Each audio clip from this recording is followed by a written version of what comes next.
Depuis des décennies au Maroc, la place Djema El Fna de Marrakech est le théâtre d'étranges exhibitions. Du lever au coucher du soleil, une poignée d'hommes défient les reptiles les plus dangereux du monde, pour la plupart mortels, sous le regard ébahi des badauds. Abdallah est un Aïssaoui, mais défier les vipères et les cobras n'est pas son seul pouvoir. De l'autre côté du miroir, loin du folklore des charmeurs de serpents, Abdallah nous ouvre les portes d'un monde étrange et fascinant.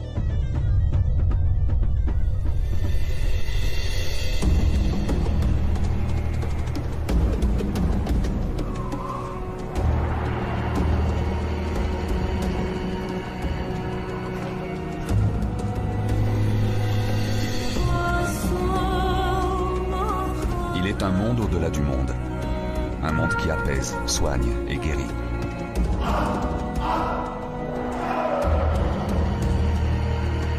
Un monde mystérieux, troublant, effrayant. Un monde qui interroge.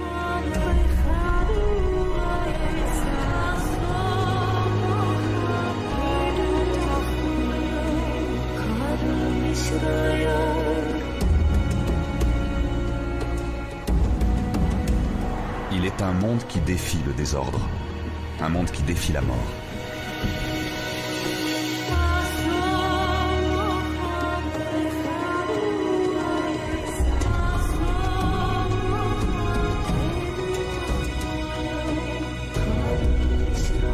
Un monde qui convoque et juge les esprits. Un monde où l'invisible devient visible.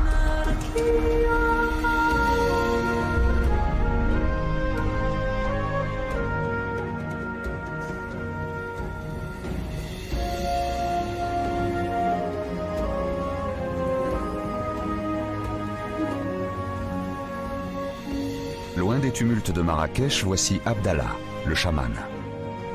Ses pouvoirs sont connus de tous. Même s'il n'est pas un descendant du prophète, on l'appelle le shérif, car Abdallah a la baraka, son souffle soigne et guérit. Fatima, que la paix soit avec toi. Tout le monde va bien? De quoi souffres-tu? J'ai mal au foie et aux poumons. Au nom de tous les saints, nous te demandons de l'assister. Au nom de Dieu, c'est sur toi que nous comptons. C'est toi le miséricordieux. Au nom de Dieu, au nom de Dieu, au nom de Dieu. Montre ta langue.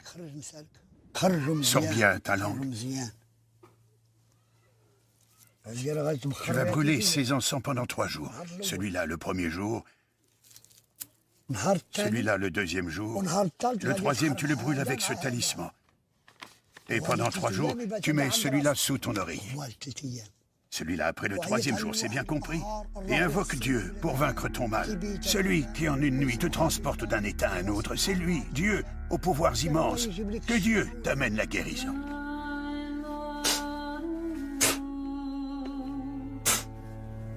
Oh, ces pauvres yeux.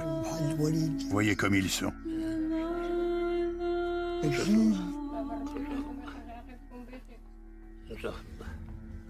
Oh mon Dieu. Oh mon Dieu, agis par-delà l'invisible. Oh maître des domaines sacrés. Oh toi qui nous vois souffrir. Oh Dieu, dissipe le mal en un instant. Oh mon Dieu, soulage-le. Oh mon Dieu, guéris-le.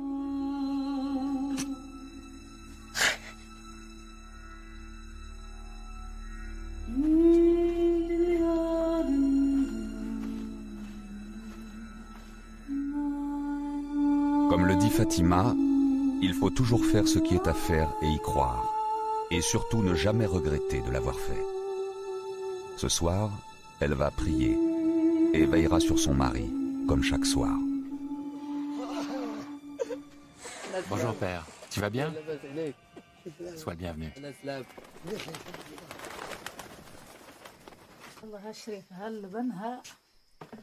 Femmes, enfants et petits-enfants, tous se réunissent autour d'Abdallah lorsqu'enfin il rentre chez lui. Tous écoutent les récits du mystique, buvant chacune de ses paroles, comme l'arbre se nourrit de sa sève. Vous voulez savoir ce qu'est un chaman? Un Aïssaoui? Initialement, il l'est de par ses ancêtres. Vous avez compris? De par ses ancêtres. Ils sont Aïssawa par filiation. C'est comme si on disait qu'un chanteur ne pouvait pas s'empêcher de chanter, comme un artiste dévoré par son art.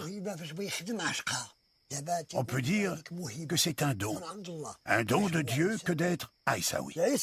Combien de femmes viennent consulter les Aïssaouis alors qu'elles n'arrivent pas à avoir des enfants? C'est important, les enfants. Jaji, elle accouche. Heureuse de la réussite, elle donne le nom de l'homme saint invoqué à son enfant dès le début de sa grossesse. Cette femme guérie offrira des animaux en sacrifice, c'est ça, le chaman. Un chaman, ce n'est pas le premier charlatan venu. Attention, comprenez que depuis les temps anciens, le chaman existe.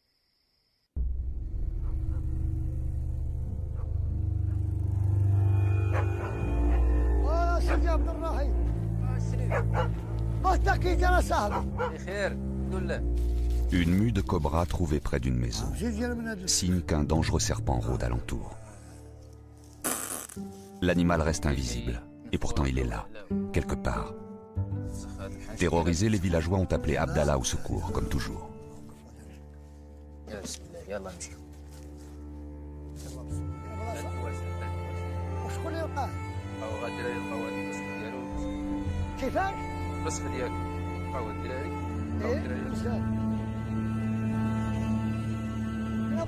Aïssaoui et chaman, par ses pouvoirs, Abdallah ne craint pas le venin du cobra. Encore faut-il le débusquer et le capturer.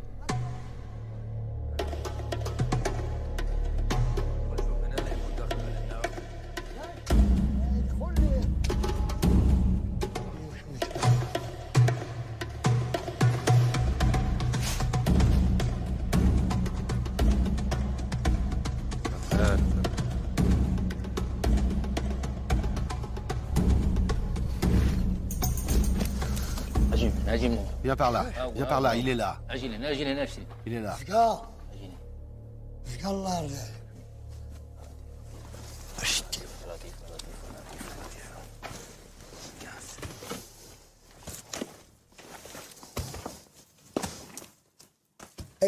Je t'avais pas dit que c'était un cobra? C'est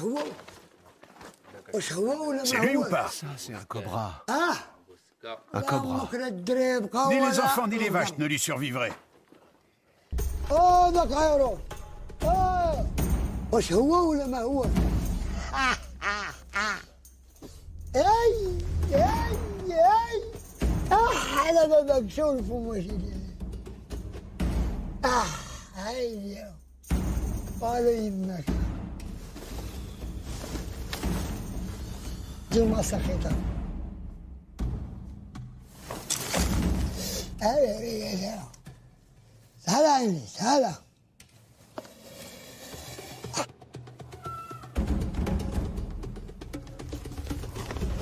Eh ben mon petit gars, tu veux voir mes cheveux? Tu me cherches là, hein?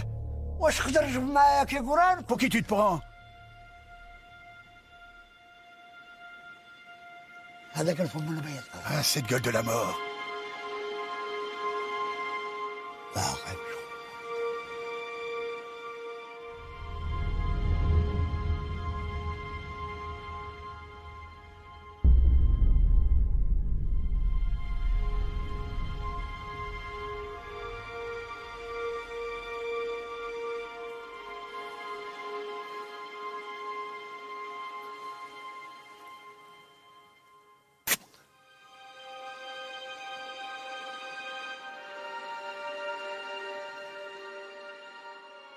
Prisonnier et soumis, le cobra rejoindra bientôt Marrakech et les charmeurs de serpents.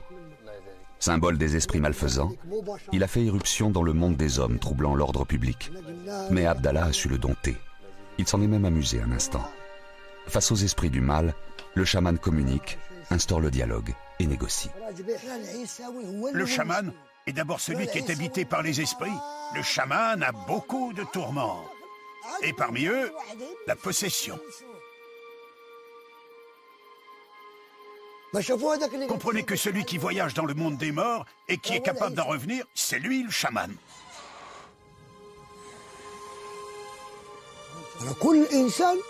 Chaque être humain est suivi par son propre démon. Quand il le combat, quand il le contrarie, l'homme sait que c'est pour une mauvaise raison.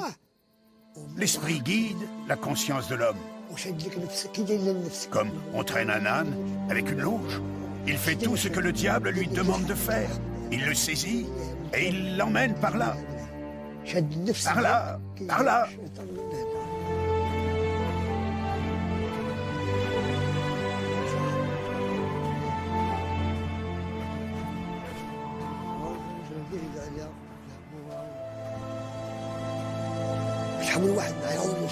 Comprenez bien, celui qui est possédé par le démon perd son libre arbitre. Et ce sont les démons qui agissent à sa place. Il se croit libre, mais le possédé est en fait un esclave.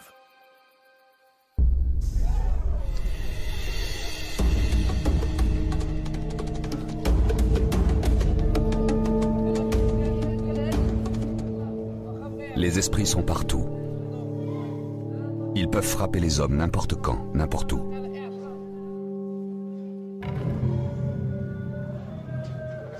Au Maroc, certains font appel aux chamans, d'autres s'en remettent au pouvoir thérapeutique des saints. Autour de leurs tombeaux ont été édifiés les zaouïas. Depuis le XIe siècle, des dizaines de monastères islamiques, comme celui de Bouya Omar, constellent la plaine de Marrakech. La zaouïa est complémentaire aux fonctions et missions de la mosquée. C'est aussi le lieu d'une éducation spirituelle. Elle a une fonction éducative et didactique car elle diffuse le savoir. D'ailleurs, de nombreux savants ont été formés dans les zaouïas, dont de très célèbres, connus de tous. Il y a des savants sortis des zaouïas et qui ont contribué à d'autres sciences, comme le droit religieux, l'astronomie, les mathématiques et bien plus encore.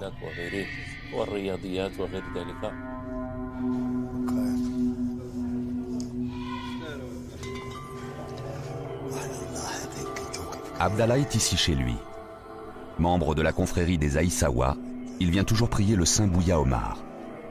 Comme lui, les pèlerins y viennent en grand nombre, attirés par le pouvoir du saint guérisseur. La réputation de Bouya Omar est reconnue dans tout le Maroc. Et même dans tous les pays arabes. On vient de Tunisie, d'Égypte, d'Arabie Saoudite. Les gens constatent son pouvoir de guérison et voient ce qu'il y a de secret dans Bouya Omar. Ils arrivent à la conclusion que ces pouvoirs sont vrais et réels et régulièrement des preuves sont données.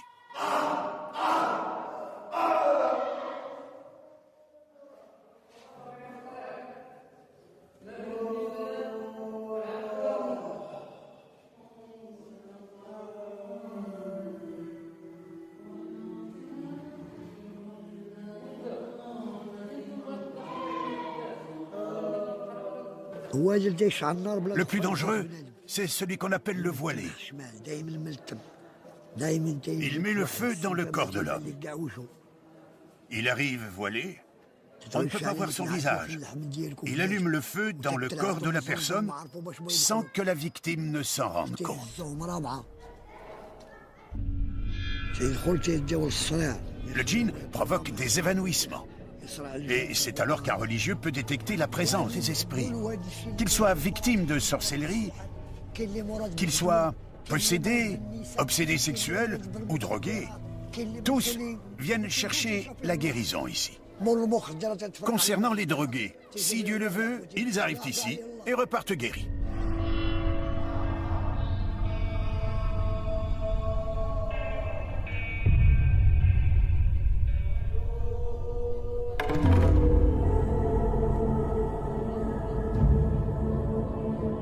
Des jours, des mois, peut-être des années. À Bouya Omar, chacun tente de découvrir l'esprit qui le tourmente, espère la guérison. Les djinns existent, même si on vous dit le contraire, ça existe. Qu'il s'agisse des djinns ou de la sorcellerie, ça existe. Nous-mêmes, nous pensions que ce n'était que des mensonges. Mais nous avons pu constater que tout ça est vrai. Je me posais des questions sur Bouya Omar. J'étais en quête de réponses, comme vous, je suppose. Nos anciens nous disaient que Bouya Omar a le pouvoir de guérir les simplets, les simples d'esprit, les malades mentaux, ceux pour lesquels le médecin n'a rien pu faire. On les emmène ici et la guérison se fait par la volonté de Dieu. Quand je suis venue pour la première fois, j'ai ressenti une paix intérieure. Car j'étais comme sous pression, j'avais des problèmes. Maintenant, je me sens mieux, grâce à Dieu.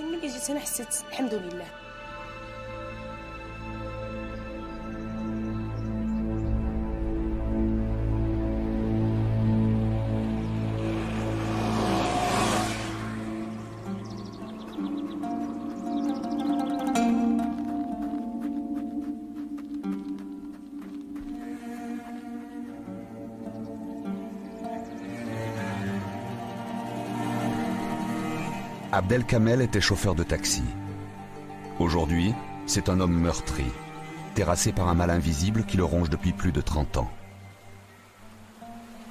Seul, immensément seul, face à sa maladie.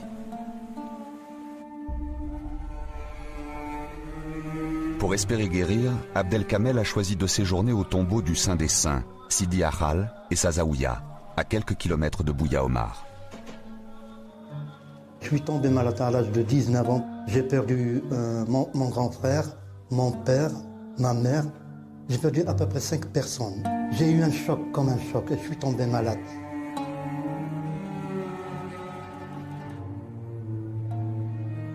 J'ai visité pas mal de médecins. Ils m'ont donné des médicaments, mais ça n'a pas marché. Ça m'a plutôt enragé.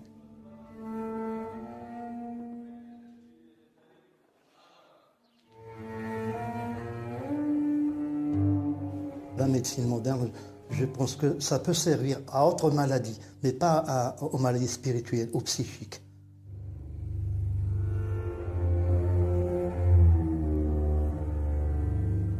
Parfois, je commets des choses anormales. Parfois, je me sens anormal. Parfois, je me sens possédé par un autre être étrange.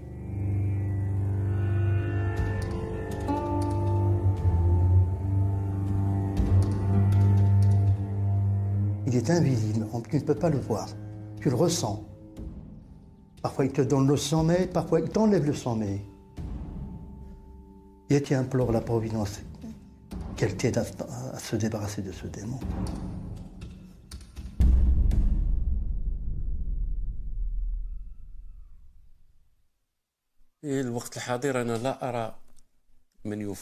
Actuellement, je ne vois personne préférer les lieux saints à la médecine moderne.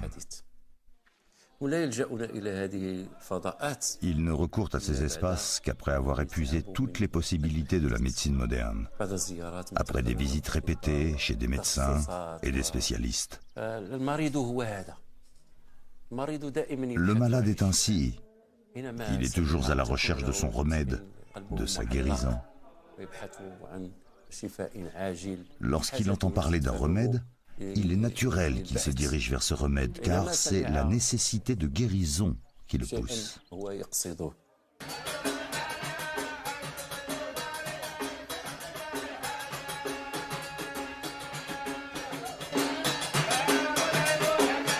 Chaque jour, des pèlerins venus d'Afrique, d'Europe et même d'Amérique arrivent à Sidi Ahal. On offre en sacrifice un coq, un mouton, une chèvre selon ses moyens. Et l'on prie de longues heures autour du tombeau du saint. Sidi Ahal vécut au XVIe siècle. On rapporte que ses pouvoirs étaient immenses, tantôt homme, tantôt animal. Il enfreignait toutes les règles, franchissait toutes les frontières. Parmi les grandes barakas qu'il avait comme don de Dieu, il y a celle de combattre le mal des djinns, avec une pratique religieuse, celle d'exorciser par la lecture du Coran. Bien que le saint soit mort, les malades qui se sentent possédés viennent prendre la baraka qui émane encore de sa sainteté et dont ses descendants ont hérité.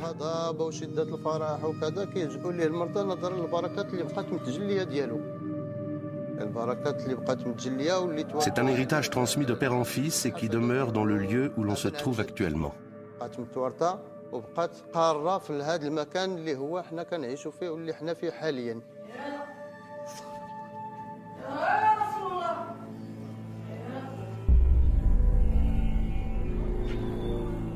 Abdallah le chaman a puisé sa baraka dans l'initiation et l'errance. Hadj Abdelmoula, quant à lui, en a tout naturellement hérité. Il est un descendant direct du saint Sidi Harral, un héritier par le sang.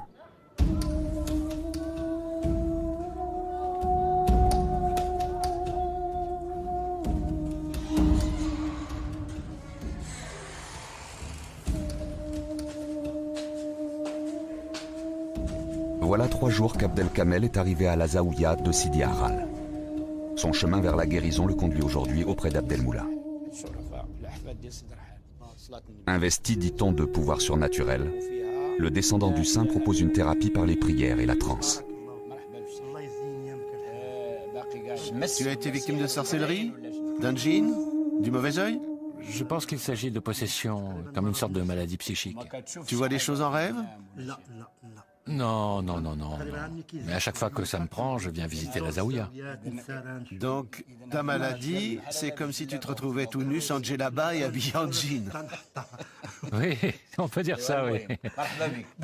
Merci beaucoup. Sois le bienvenu. Merci.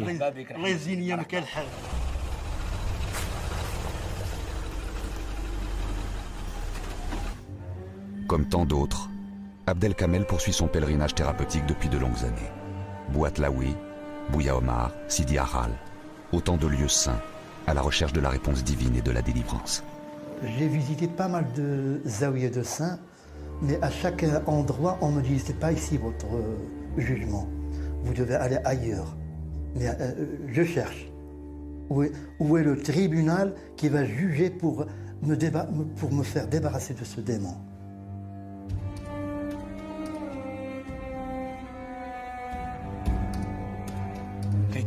Dans le tribunal spirituel, le patient est d'abord devant la barre des accusés. Le saint lui ordonne de séjourner une période déterminée dans le mausolée, des jours, 1 mois, 1 année. Le temps qu'il faut pour maîtriser ce démon. Je peux être guéri d'ici la nuit, je partirai le matin. Je peux être guéri d'ici 1 mois ou d'1 an. Ça dépend. Ça dépend du jugement.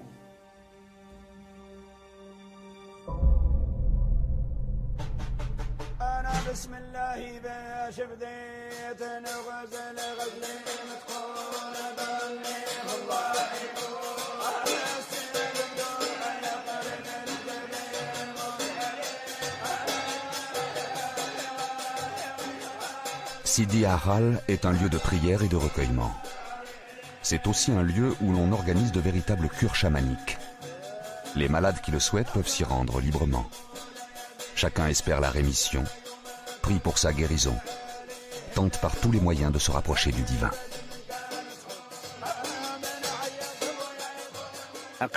En vérité, nous soignons par une thérapie collective. Pour soigner, nous organisons des cérémonies, des chants soufis accompagnés de musique qui invoquent Dieu. Des cérémonies dans lesquelles nous invoquons Dieu et le malade guérit. Nous le plaçons au centre de notre groupe, nous prions pour lui, nous invoquons un nom particulier de Dieu, le possédé perd connaissance, puis nous le remettons au centre du groupe. Nous pratiquons un rituel spécifique, enfin nous prions encore avec lui et ce malade guérit.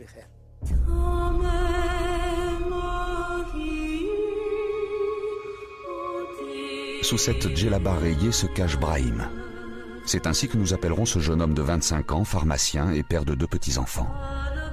Par pudeur ou par peur, Brahim ne souhaite pas dévoiler son visage. Ce soir, Hadj Abdelmoula et quelques initiés se sont réunis pour le soigner. Quand un malade vient nous voir, on organise la cérémonie Al-Adra. Et c'est à ce moment qu'on sait qu'il va guérir soit avec le rituel de la cérémonie, soit avec le procédé de la bouilloire. Si celui qui l'a possédé est fait de feu, on guérira le malade avec la bouilloire.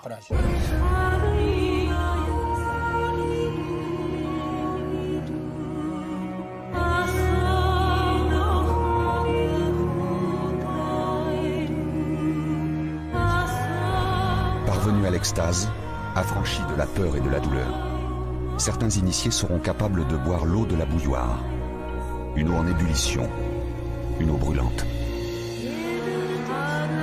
À peine versée dans la bouche, ils peuvent refroidir cette eau instantanément et la recracher au visage des malades. Investis du pouvoir suprême, ils vont faire circuler par la salive la baraka du saint.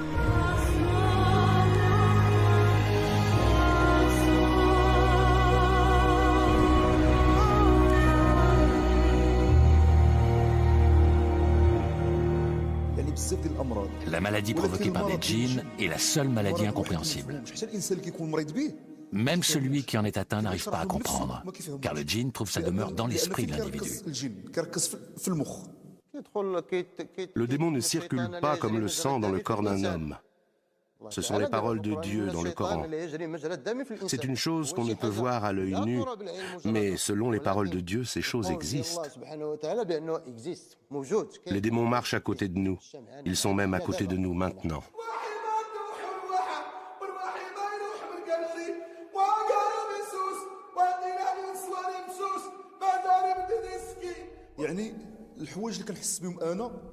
Moi, ce que je ressens, c'est l'état de quelqu'un qui est possédé, comme si j'étais enfermé dans une bouteille.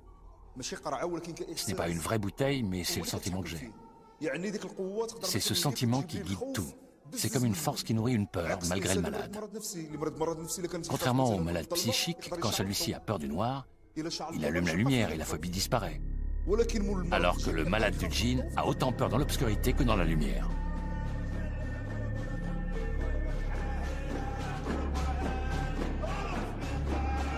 La hadra, c'est surtout l'expression de ce qu'on appelle le dhikr.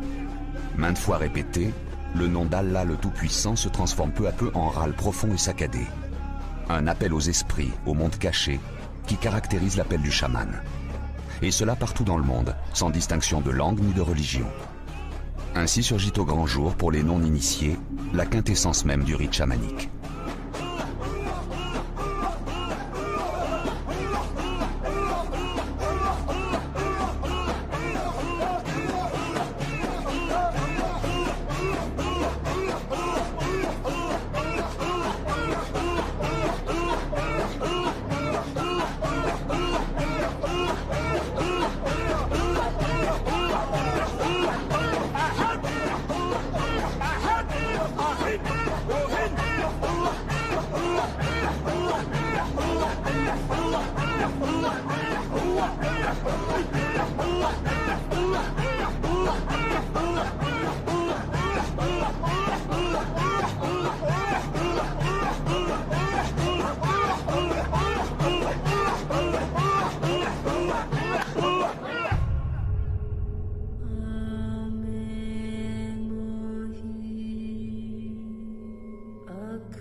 S'il y parvient, Brahim fera monter en lui une multitude d'émotions.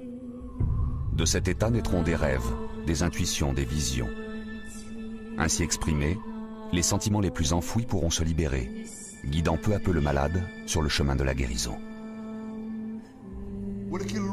Quand je me rends ici, je ressens une guérison quasi totale. Et malgré ma crainte de rechuter, je demeure optimiste quant à ma guérison définitive.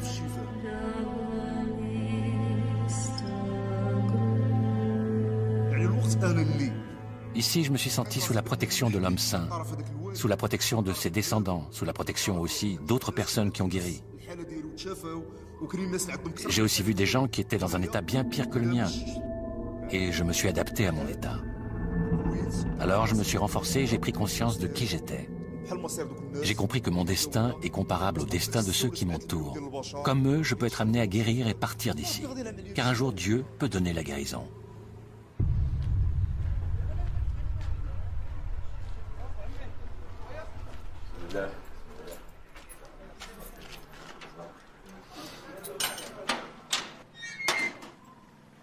Cette guérison, Abdel Razaki l'attendait depuis longtemps. Et puis un jour, elle est enfin arrivée. Depuis, il vit à Sidi Harral. Il s'est marié, a construit une maison. Il a même ouvert une boutique. Ne dites jamais à Abdel Razaki que le culte des esprits est synonyme de charlatanisme. Son scepticisme d'antan a disparu. Il est aujourd'hui un fervent convaincu. Comment dire? Ce qui m'est arrivé relève d'un des miracles que Dieu peut réaliser. Moi, j'ai été ensorcelé et j'ai été affecté par les djinns et par la magie. J'ai été malade pendant 7 années sans sortir, sans me lever, sans manger, hormis une faible quantité, essentiellement des produits laitiers. Puis j'ai rencontré la guérison par les mains de Dieu et celle de cet homme saint que je classe après Dieu. Parce que cet homme saint m'est apparu en rêve et m'a montré le remède que je devais utiliser.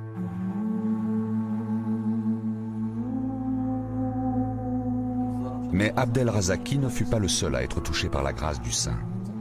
Zahra Boumkim a cru mourir, elle aussi, terrassée par les djinns. La plupart des Marocains ne croient pas aux esprits, n'en parlent jamais. Mais lorsque la maladie apparaît, lorsqu'il faut la combattre, derrière la souffrance se dessine un visage, un corps, un nom.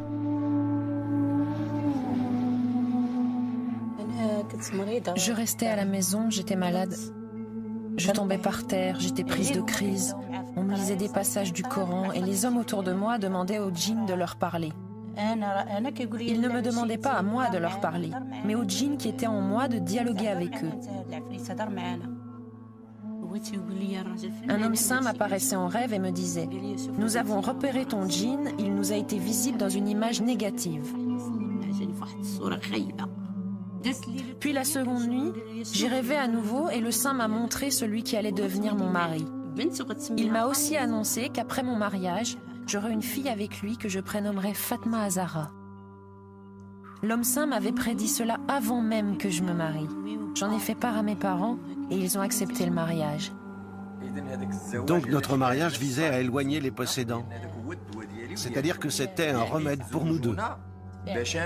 Nous avons été mariés pour que nous soyons libérés de nos djinns. C'est comme ça que les hommes saints indiquent une union entre deux personnes. Après, il y a toujours des gens pour dire que ça n'existe pas. Ah si, les djinns, les visions et les hommes saints existent. Il y a toujours des démons qui ne vous veulent pas du bien.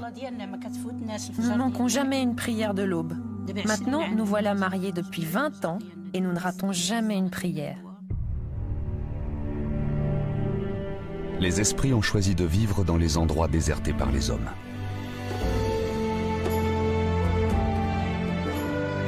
Au Maroc, comme ailleurs, comme au temps des chasseurs-cueilleurs, le chaman vagabond continue d'explorer le monde. Un monde qui semble figé pour l'éternité, mais dont il faut se méfier.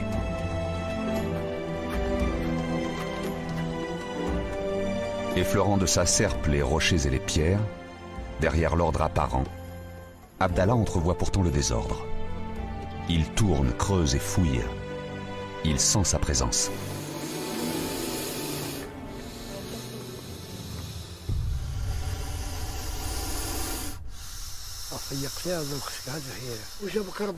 Métaphore de l'esprit, la vipère heurtante est là, prête à jaillir, à cracher son venin mortel.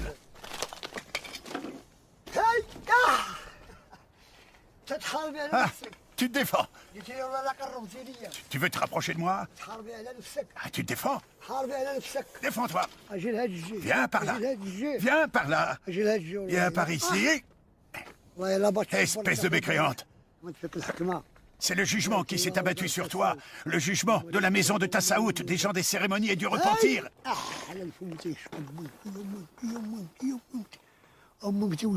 Tu as une drôle de tête.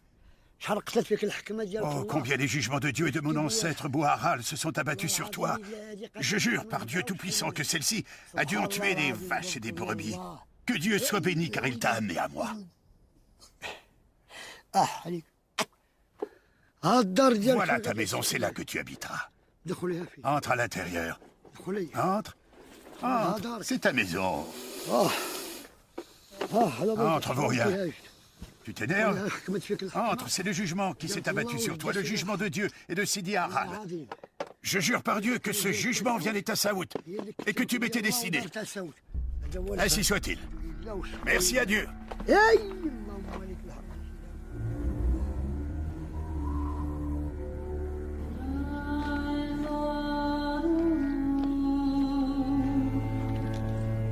Abdallah le chaman dialogue avec les esprits, puisant toutes les ressources au plus profond de son inconscient. Car de cet inconscient naissent des messages, dit-il, des appels qu'il faut entendre et auxquels il doit répondre. Il n'a d'autre choix que de soigner les gens qui souffrent.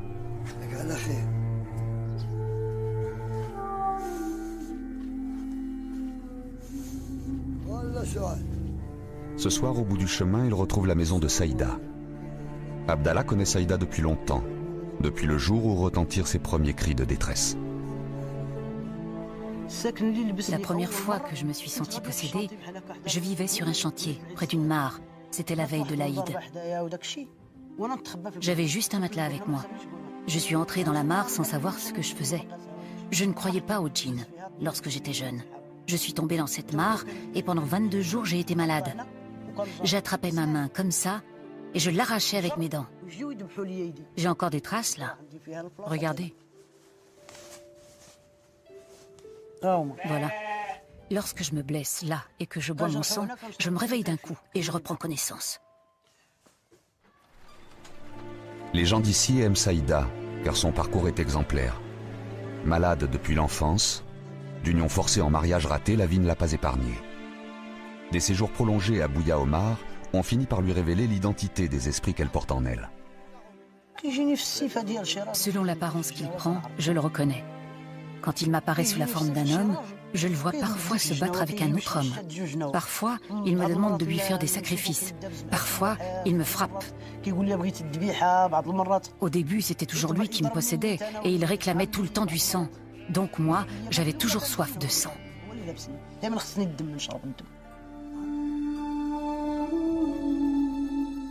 Pour Saïda, survivre au quotidien, c'est accepter de vivre avec les djinns, les esprits qui la tourmentent.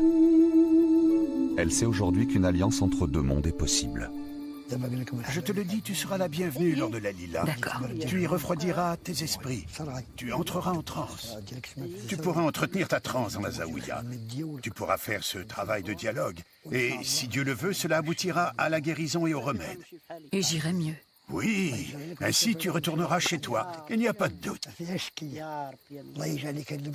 Nous implorons la Zaouïa et cet arbre et nous implorerons la Qibla. Tu verras que cette lila, cette transe et cette cérémonie seront la cause de ton retour dans ta maison avec tes filles. Si Saïda a su nouer un dialogue avec les esprits, pour d'autres malades, en revanche, la cause semble entendue. Possédés par les plus dangereux des djinns, leur espoir de guérison s'évanouit dans le chaos et les cris. Il y a des personnes qui sont atteintes depuis longtemps, comme ceux qui se trouvent à Bouya Omar, qu'on peut appeler les condamnés. Ceux-là sont toujours enchaînés. Si, par hasard, l'un d'eux se détache, il tuera, c'est certain, et c'est connu partout. Il faut s'attendre au pire. Il faut plusieurs personnes pour le maîtriser. Pire encore, il aura tendance à se faire du mal.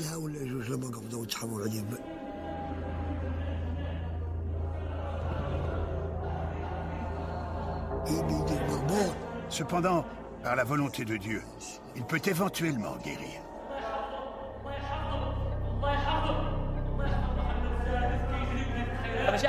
Écoutez, c'est pas moi, Abdelkarim, qui parle maintenant, c'est pas moi.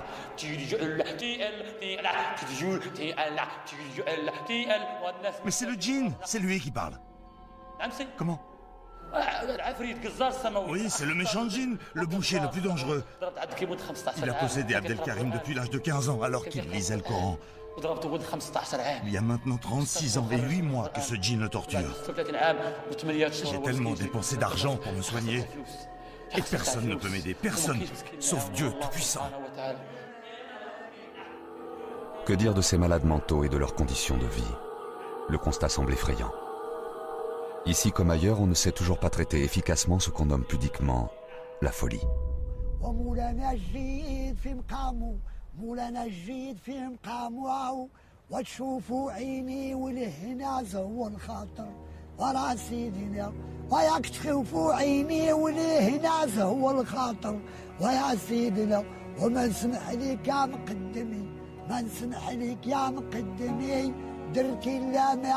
Ici, on dit qu'il ne faut jamais ramasser de cailloux, car chacun d'eux est porteur d'un esprit. Alors face au mal-être, au tourment ou à la maladie, on fait appel au pouvoir surnaturel du chaman. On peut aussi s'en remettre à la baraka des saints, attendre leur jugement pour être délivré du mal. Alors il est légitime de s'interroger, pourquoi le chaman, né au Paléolithique, continue à apaiser, à déchiffrer le déséquilibre qui frappe les hommes? Pourquoi est-il capable de renouer, par la salive, par la prière ou par le talisman, l'harmonie entre le corps et l'esprit?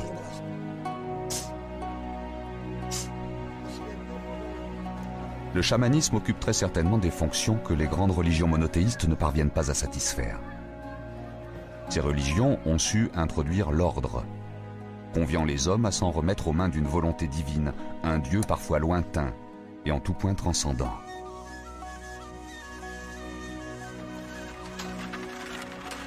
Face à cela, certains se demandent « Et moi dans tout ça ?» Dans ce cas, les consciences inquiètes se tournent naturellement vers le chaman et sa maîtrise du désordre.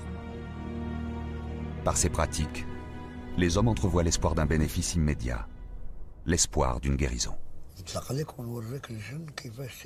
Pour celui qui est possédé, il faut qu'on sache qui l'a frappé.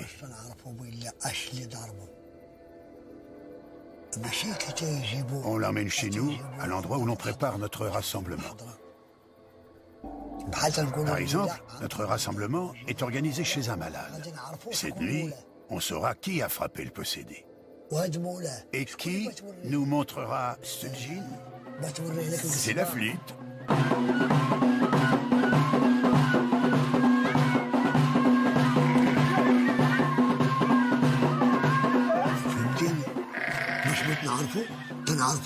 Comment reconnaît-on ces esprits? On reconnaît chacun par sa spécificité. Et tous les sacrifices qui sont présentés sont en leur honneur.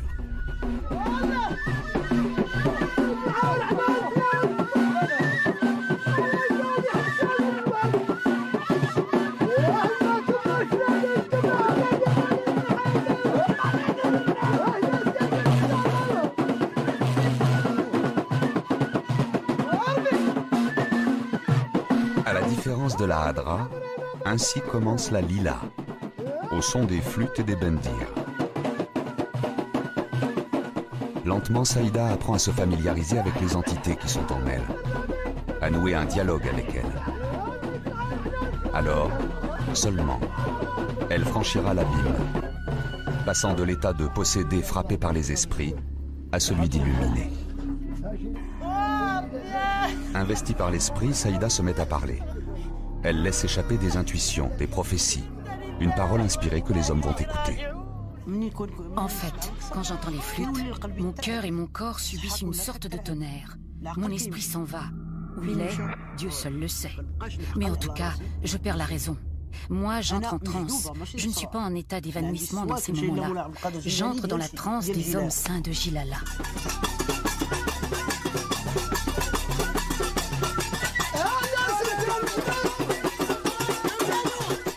Abdallah, comme tous les chamans au Maroc, est un fakir. Ce soir, démonstration sera faite, car les pouvoirs du chaman sont immenses.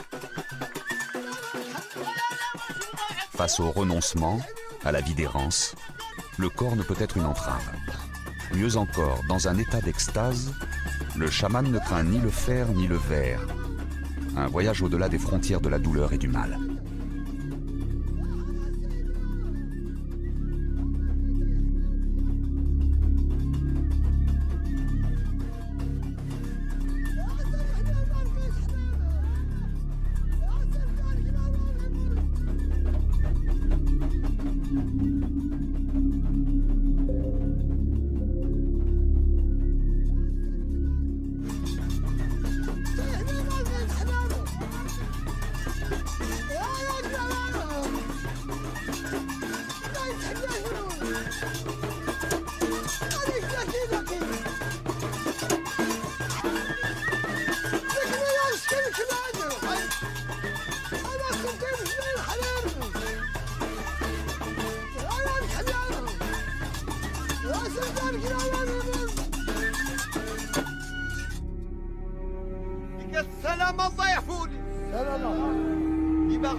Abdeltif est un être à part.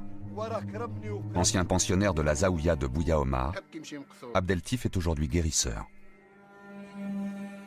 Frappé lui aussi par des esprits, il a su les dompter pour s'en faire des alliés au service des possédés. Le djinn existe, c'est une évidence. Moi-même, je suis possédé par un djinn. Mais moi, je peux m'en passer. Je peux m'en passer, je ne l'invoque jamais. J'ai recherché les vertus de l'affect qui me manquaient et ce sont elles qui m'ont guéri. Voilà la raison pour laquelle je soigne les gens avec ce qui m'a soigné. Disons plutôt que j'y contribue, car seul Dieu guérit les êtres. J'avais des problèmes liés à l'affection et à la tendresse. Et là où manque l'affection et la tendresse, je ressens le besoin d'agir. Je sublime la tendresse et l'affection. Mais beaucoup de gens n'ont pas de place pour elles.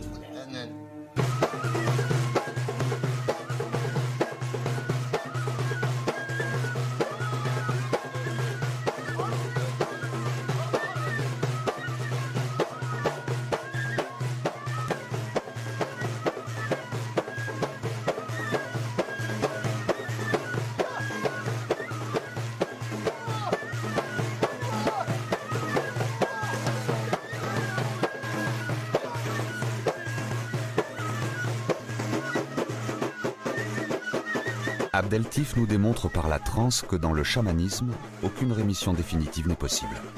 Les génies sont des créatures ambivalentes et versatiles, parfois bonnes, parfois mauvaises. En d'autres termes, un unique et même esprit peut tout à la fois provoquer la maladie ou guérir.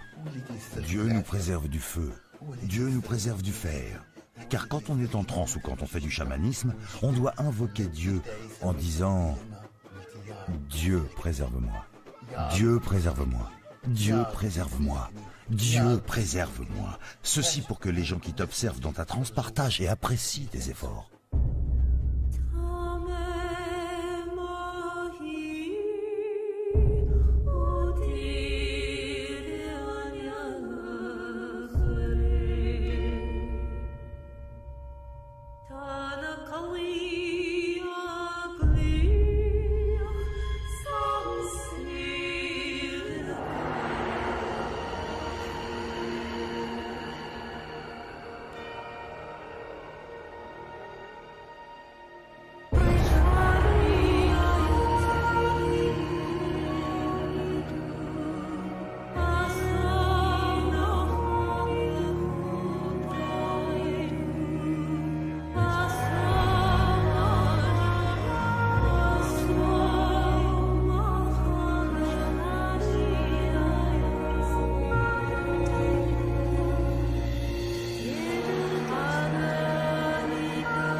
Brusquement, Saïda lâche prise, laissant monter l'esprit qui est en elle.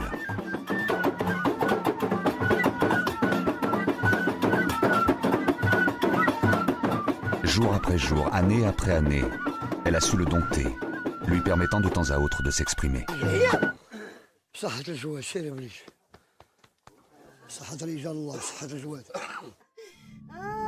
À l'image du chaman contraint de guérir les hommes, Saïda devra nourrir jusqu'à sa mort les esprits qui la possèdent.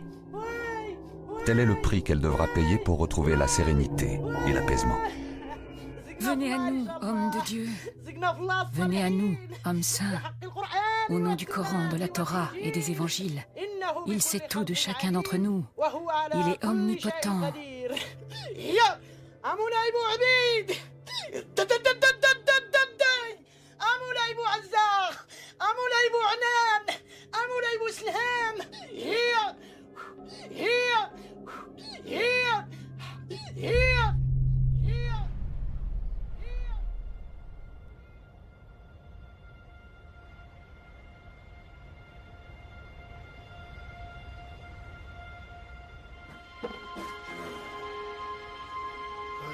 Au nom des hommes de Dieu, j'espère que cette cérémonie t'apportera la baraka. Que Dieu t'entende.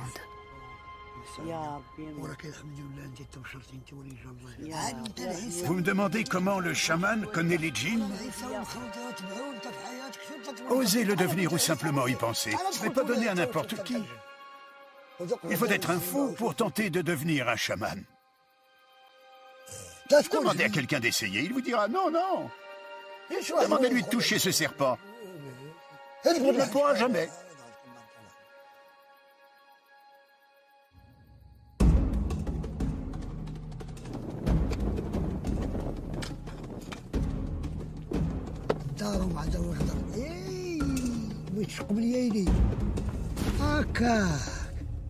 Les chamans du Maroc nous ont ouvert les portes de l'invisible et des esprits. Ils sont en quelque sorte les maîtres du désordre. Ni la médecine moderne ni le rationalisme ne parviennent à l'expliquer. Le chamanisme serait l'unique manière d'appréhender l'imprévu, l'aléatoire qui nous hante depuis la nuit des temps et continue à faire vaciller la raison de l'Occident entre l'acceptation et le déni.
Les chamans du Maroc nous ont ouvert les portes de l'invisible et des esprits.